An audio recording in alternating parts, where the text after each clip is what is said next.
Olá, tudo bem? Uma aulinha bem rapidinha hoje, bem simples e didática para você aprender a escrever um relato pessoal, tá? Primeiramente, a gente precisa, dentro dessa explicação, mostrar para você que um relato pessoal nada mais é do que uma narração, do que uma contação de uma história, tá? Só que o que diferencia esse relato pessoal de uma narrativa comum?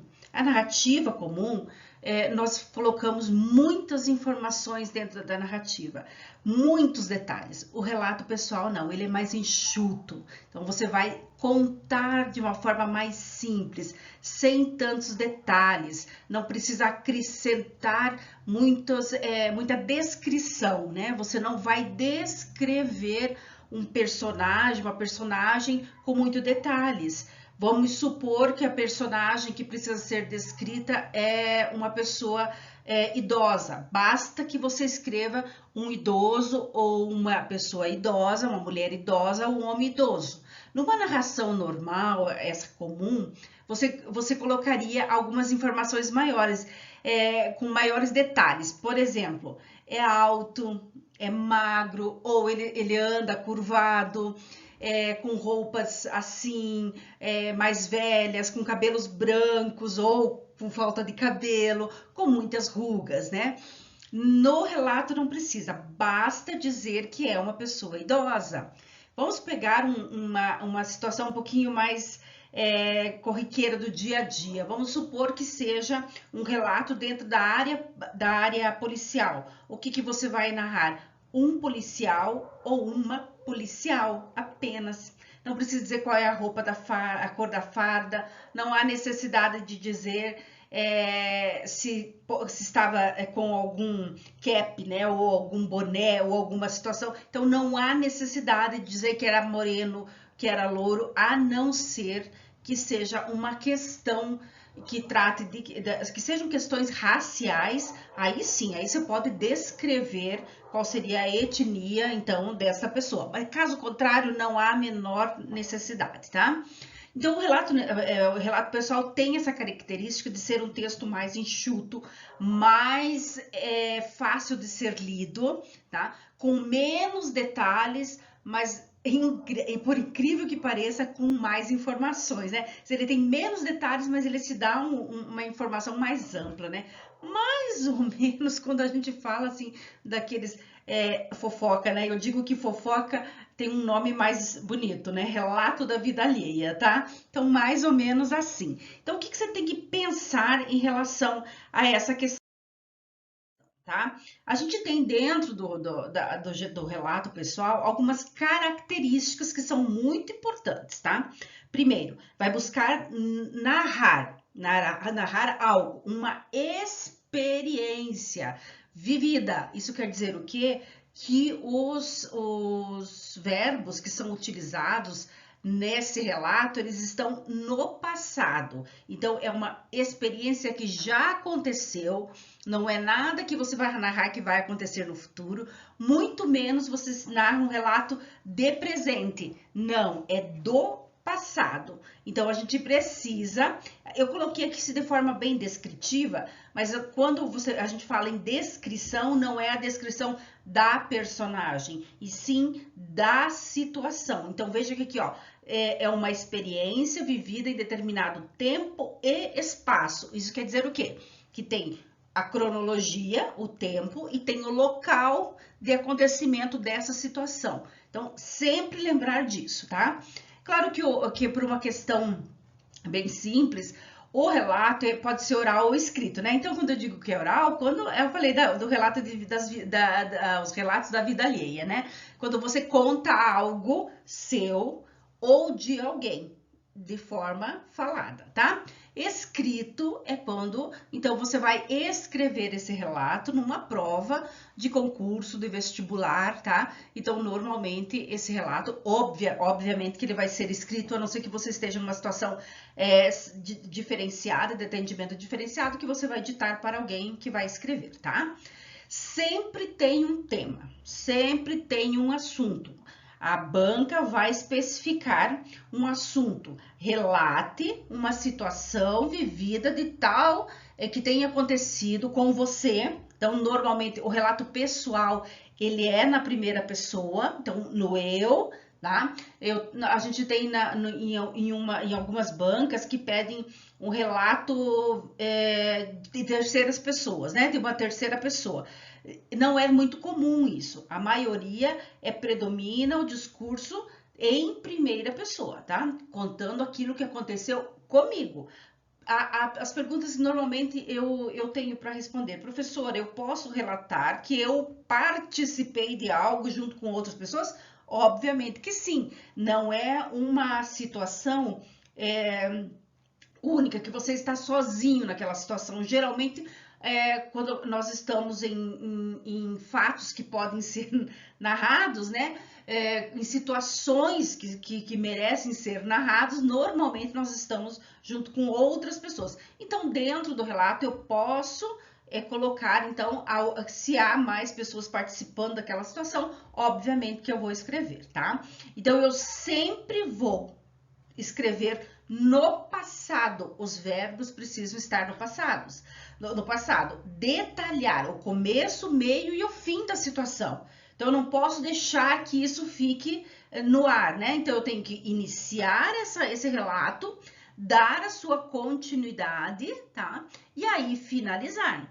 O relato não é algo simplesmente relatar uma situação sem que tenha uma finalidade. Qual é a finalidade? Uma breve reflexão a respeito daquela situação. Então, pode ser qualquer acontecimento, mas ele precisa te trazer uma reflexão. Ele precisa passar isso para o leitor, que há uma reflexão. Então, isso é muito importante para que o relato tenha, dentro das suas características como gênero pessoal, né, como gênero narrativo, essa reflexão, ok? Professora, onde que eu coloco essa reflexão no meu texto? Ela do meio para o final, tá? Que no começo a gente vai iniciar uma situação, uma descrição de uma situação, uma narrativa. Eu vou apresentar o lugar, vou colocar o local, a questão cronológica, que não é a questão cronológica, deixa bem claro que não é dia 10 de agosto do ano tal, não, tá? Num domingo de manhã, numa quarta-feira ou numa noite de inverno, não há necessidade de ser tão específico, a não ser que isso esteja no enunciado da prova ou da proposta.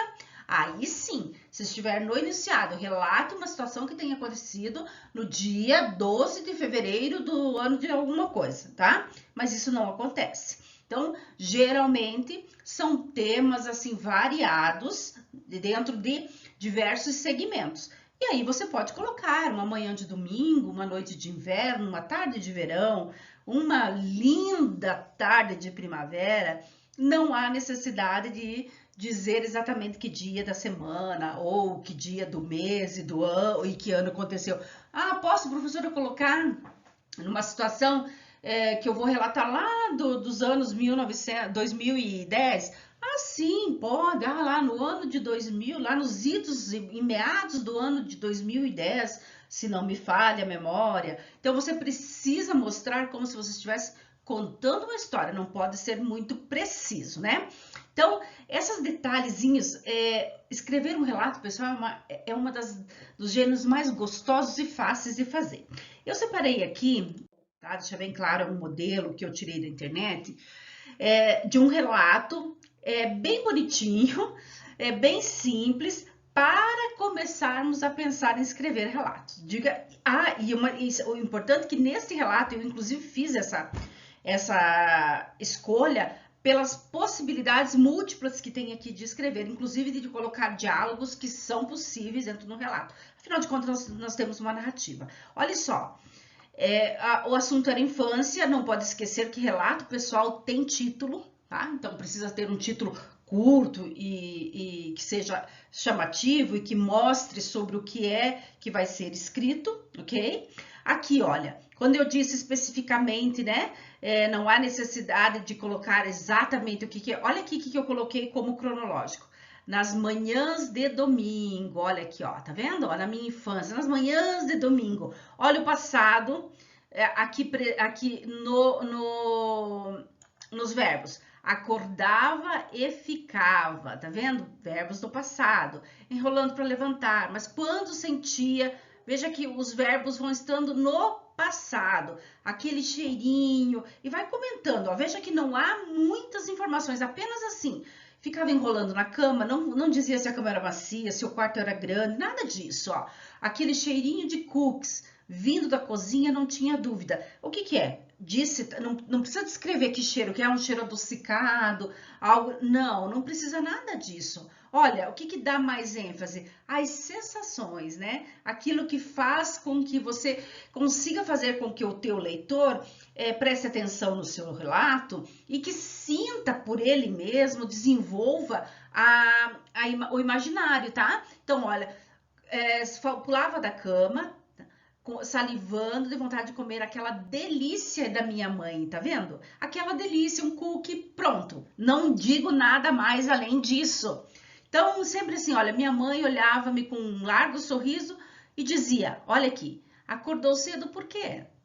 Esse cheirinho tá tão bom assim? Volta a dormir, tá? Então, assim, há a possibilidade de usar os diálogos. Entretanto, não é obrigatório. Quando eu digo possibilidade, que você pode usar, mas não é obrigatório, ok? Tá? Então, sempre aqui, qual era a questão aqui que vai levar a reflexão? Qual é a reflexão de um texto como esse? O que vai ficar, né? É justamente mostrar que esse texto, qual é a sensação que tá? Aquela saudosismo, a nostalgia da infância, tá? A mensagem que está sendo transmitida é justamente aquilo de estar na presença da mãe nas manhãs de domingo, com aquele cheirinho, tá? Então, assim, sempre lembrar da infância com saudade. Então, o que é a mensagem transmitida? Qual é a reflexão? O amor, o cheiro, né, os aromas que fazem com que a gente lembre de coisas gostosas, de uma vida boa e bem gostosas, né? Então, o que transmite esse modelo aqui de relato é justamente isso. Faz com que o imaginário de quem esteja lendo também se transporte para uma manhã de domingo, ou uma manhã em que acordava com algum aroma, e a pessoa que vai lendo vai se encarregando de preencher o seu próprio relato, tá? Então, o relato é sempre assim. Aqui, ó, o início, tá? Aqui vai o desenvolvimento, uma boa parte, tá? E aqui o fechamento, olha só. Pois deixo-me sempre saudade da minha infância querida, recheada de coisas maternas. Ontem foi domingo, tá? Por quê? A pessoa, então, lembrou das manhãs de domingo, fechou com algo desse tipo. Então, ao início, ao meio, que vai dando aquele saborzinho a mais, e ao final. Então, normalmente, o relato é um texto mais curto, tá? Bem mais curto. Mas por quê? Porque ele não precisa de tantos detalhes, mas ele precisa transmitir uma informação, uma reflexão, tá? Dito isso, viu que é fácil, que é tranquilo, é uma contação de histórias, você vai contar algo seu ou de alguém, pode ver aqui que ele está na primeira pessoa, né? E aí ele fica mais fácil por isso. O vocabulário precisa ser simples, ele não precisa ser um vocabulário muito rebuscado, nada de prolixo, nada. Simples, um vocabulário fácil, mas que transmita realmente aquilo que você pensa, ou que são as sensações, né, daquela situação. Então, lembra, relato vai contar algo relativo a uma situação, um momento. Você não viaja no tempo, ida e vinda no relato. Veja que aqui, nesse modelo, fica só restrito uma manhã de domingo, lá, só na situação de lembrar da manhã de domingo. Tá? Você não pode simplesmente ficar como uma narrativa comum, viajando, vai e volta, e conta a história da segunda-feira, daí no sábado, no domingo. Não, é naquela a situação apenas, o relato só se atém à situação solicitada no enunciado. Bom, posto isso, vamos para os treinamentos. Então, você vai receber, obviamente, várias propostas para serem escritas, né? Que depois serão devolvidas e corrigidas. Um grande abraço, até a próxima!